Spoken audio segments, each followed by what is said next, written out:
नमस्कार, मैं शिवानी। रूबरू बिहार में आपका स्वागत है। आज है 22 सितंबर। चलिए फटाफट बढ़ते हैं बिहार की 20 बड़ी खबरों के साथ।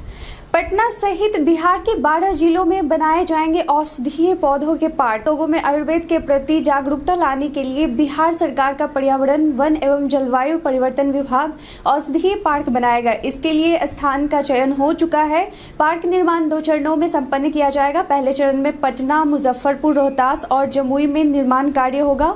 वहीं दूसरे चरण में भागलपुर, गया, आरा, पूर्णिया, नवादा समेत 8 स्थानों पर औषधीय पार्क बनाए जाएंगे। बिहार में आज से तेज होगा बारिश का सिलसिला। बिहार में मानसून की बारिश पूरे सितंबर तक होते रहेगी। मानसून की ट्रफ लाइन अभी राज्य से काफी दूर होने के कारण फिलहाल बारिश का सिलसिला थोड़ा कम जरूर हुआ है, लेकिन बंद नहीं हुआ है। मौसम विभाग की माने तो 22 सितंबर यानी आज बिहार के जिले पटना, गया, नालंदा, शेखपुरा, नवादा, बेगूसराय, लखीसराय, जहानाबाद, बक्सर, भोजपुर, रोहतास, भभुआ, औरंगाबाद और अरवल जिले के कई हिस्सों में बारिश हो सकती है। वहीं 23 सितंबर यानी कल पश्चिम चंपारण, सिवान, सारण, पूर्वी चंपारण, गोपालगंज, सीतामढ़ी, मधुबनी, मुजफ्फरपुर, दरभंगा, वैशाली, शिवहर और समस्तीपुर में बारिश के आसार अधिक है, जिसके लिए मौसम विभाग ने यहां के लिए येलो अलर्ट जारी किया है। पंचायत चुनाव के पहले चरण के 10 जिलों के 13 प्रखंडों में आज खत्म होगा प्रचार। बता दें कि बिहार में पंचायत चुनाव के पहले चरण के लिए आज का दिन बेहद अहम है, क्योंकि आज 10 जिलों के 13 प्रखंडों में करीब 14,000 पदों के लिए प्रचार आज शाम 5 बजे थम जाएगा। विदित हो कि पहले चरण में 24 सितंबर को 10 जिलों के 13 प्रखंडों में मतदान होना है। 1 करोड़ की ज्वेलरी लूट मामले में 3 गिरफ्तार। सिवान जिले में व्यस्तम कसेरा टोली मोड़ के समीप स्थित अर्चना ज्वेलर्स लूट मामले में पुलिस ने 3 लुटेरों को गिरफ्तार कर लिया है। बता दें कि सोमवार को शाम कुछ अपराधियों ने ज्वेलर्स की दुकान में धावा बोल दिया था। दुकान में घुसते ही करीब 7 की संख्या में रहे अपराधियों ने हथियार के बल पर सभी को बंधक बना लिया और विरोध करने पर मालिक सुभाष प्रसाद को गोली मार जख्मी कर दिया। इसके बाद करीब 1 करोड़ से अधिक मूल्य के आभूषण लूट लिए।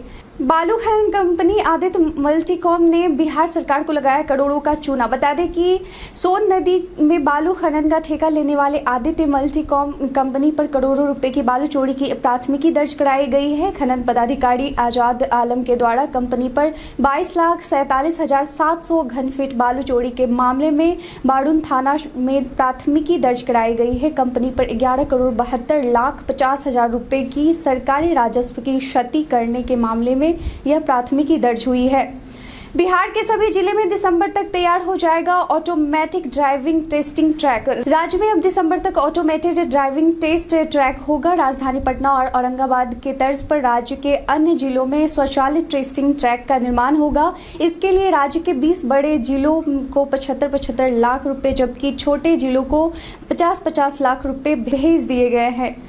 बिहार एसएससी में बम्पर बहाली, इंस्पेक्टर के पद पर निकली वैकेंसी। बिहार में युवाओं के लिए एक बार फिर सरकारी नौकरी का सुनहरा मौका आया है। Bihar staff selection commission BSSC की ओर से माइंस इंस्पेक्टर के पद पर बहाली निकली है। इसको लेकर आयोग की तरफ से नोटिफिकेशन भी जारी कर दिया गया है। जारी नोटिफिकेशन के अनुसार राज्य में कुल 100 पदों पर भर्तियां होंगी। ऐसे में जो उम्मीदवार इन पदों पर आवेदन करना चाहते हैं वो ऑफिशियल वेबसाइट bssc.bihar.government.in पर जाकर ऑनलाइन आवेदन कर सकते हैं। आवेदन देने के लिए अंतिम तिथि 22 अक्टूबर निर्धारित की गई है।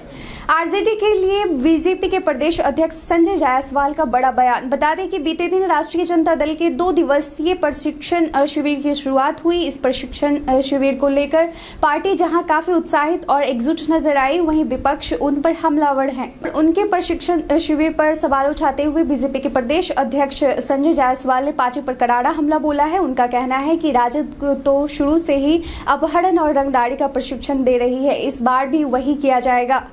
स्कूल कॉलेजों के सिलेबस में शामिल हो रामचरितमानस। बता दें कि मध्य प्रदेश सरकार ने उच्च पाठ्यक्रमों में रामचरितमानस और रामायण के साथ साथ राम सेतु के बारे में जानकारी भी शामिल किया गया है। इसके बाद बिहार में भाजपा के नेताओं ने भी ये मांग शुरू कर दी है। बिहार सरकार के मंत्री नीरज कुमार बबलू ने कहा कि बिहार के स्कूलों और कॉलेजों में भगवान श्री राम से जुड़ी तमाम जानकारियों को सिलेबस में शामिल किया जाए, ताकि लोग अधिक से अधिक भगवान श्री राम के बारे में जान सके। हालांकि बिहार के शिक्षा मंत्री विजय कुमार चौधरी से सवाल किया गया तो वे जवाब देने से बचते दिखे, लेकिन इतना कहा कि ऐसा कोई प्रस्ताव सामने नहीं आया है।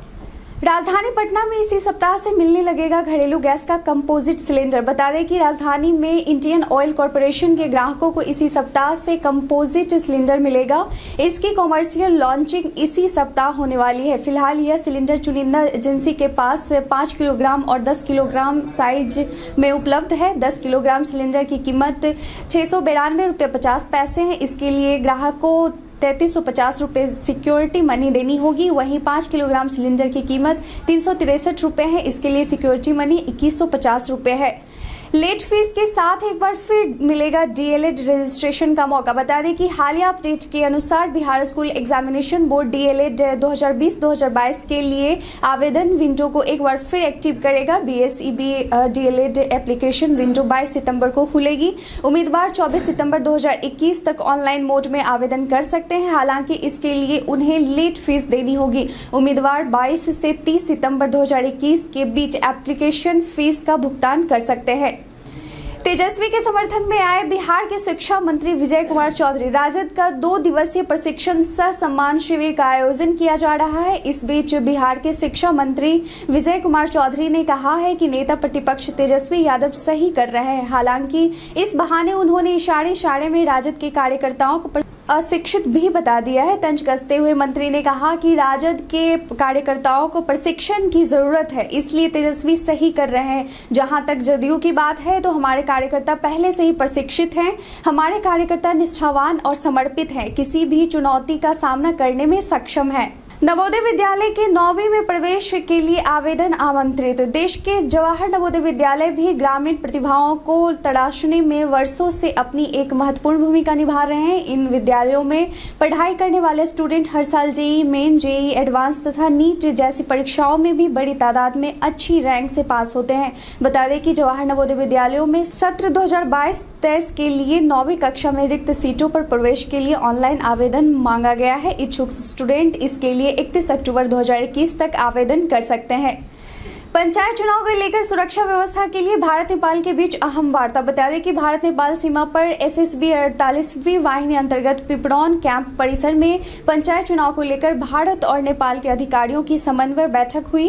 बैठक में चुनाव के दौरान बॉर्डर पर शांति और सुरक्षा व्यवस्था के मद्देनजर दोनों देशों के अधिकारियों के बीच अहम वार्ता हुई। शिवानंद तिवारी का पीएम मोदी पर निशाना, कहा बिहार में बीजेपी की नहीं चली कम्युनल पॉलिटिक्स। बता दें कि राजद के प्रशिक्षण शिविर के दौरान उपस्थित राजद के वरिष्ठ नेता शिवानंद तिवारी ने सियासी मुद्दों को लेकर भाजपा पर निशाना साधा है। शिवानंद तिवारी पीएम मोदी पर निशाना साधते हुए कहा कि बिहार में विधानसभा चुनाव के दौरान तेजस्वी यादव ने बीजेपी को रोजगार के मुद्दे पर चुनाव लड़ने पर मजबूर कर दिया।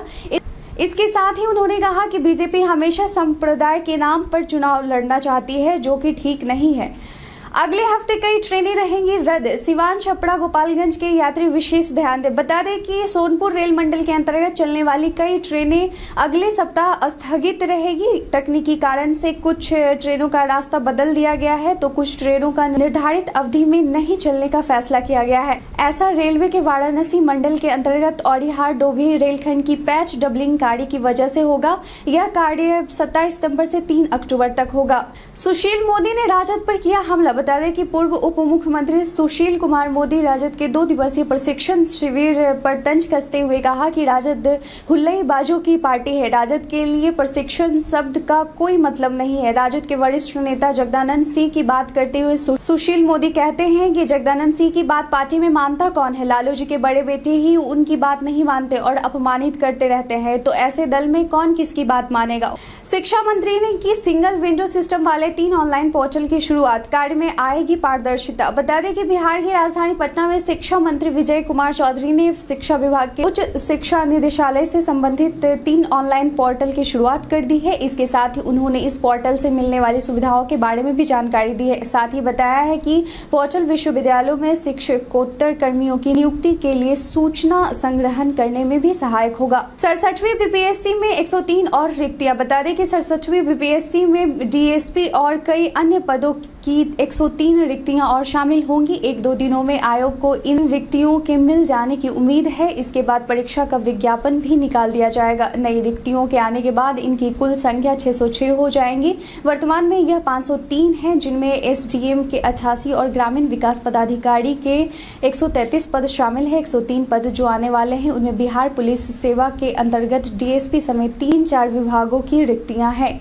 रामचरितमानस को सिलेबस में शामिल करने की मांग को लेकर बिहार की सियासत गरमाई हुई है। एनडीए के कई नेताओं ने बयान जारी कर रामायण और रामचरितमानस कथा को सिलेबस में शामिल करने की मांग की है। इन मांगों के बीच बिहार के पूर्व सीएम जीतन राम मांझी ने बड़ा बयान देते हुए भगवान श्री राम के अस्तित्व को भी काल्पनिक करार दिया है। जीतन राम मांझी ने कहा कि श्री राम कोई जीवित और महापुरुष व्यक्ति थे, ऐसा मैं नहीं मानता, पर रामायण कहानी में जो बातें बताई गई हैं वो सीखने वाली हैं। रामायण कथा में कई श्लोक और संदेश ऐसे हैं जो लोगों को बेहतर व्यक्तित्व के निर्माण में सहायक हैं। कल हमारे द्वारा पूछे गए सवाल का आप लोगों में से कई लोगों ने अपना जवाब हमें कमेंट सेक्शन में लिख कर दिया था। उनके नाम है देवेंद्र कुमार, मुकेश कुमार, संतोष पांडे, संतोष कुमार, महेश उस्ताद, संतोष यादव, जनार्दन सिंह, राजेश संथालिया, मनोज कुमार, मुल्कराज आनंद और दीप सेन कुमार। आपने हमारे सवाल का जवाब दिया, इसके लिए आपका बहुत बहुत धन्यवाद। इसके साथ ही चलते हैं आज के सवाल की ओर। स्कूल और कॉलेज के सिलेबस में रामायण को शामिल करना चाहिए या नहीं, इस पर आपकी क्या राय है? आज के लिए बस इतना ही। बिहार की सबसे बड़ी खबरों के साथ जुड़े रहने के लिए देखते रहें रूबरू बिहार। धन्यवाद।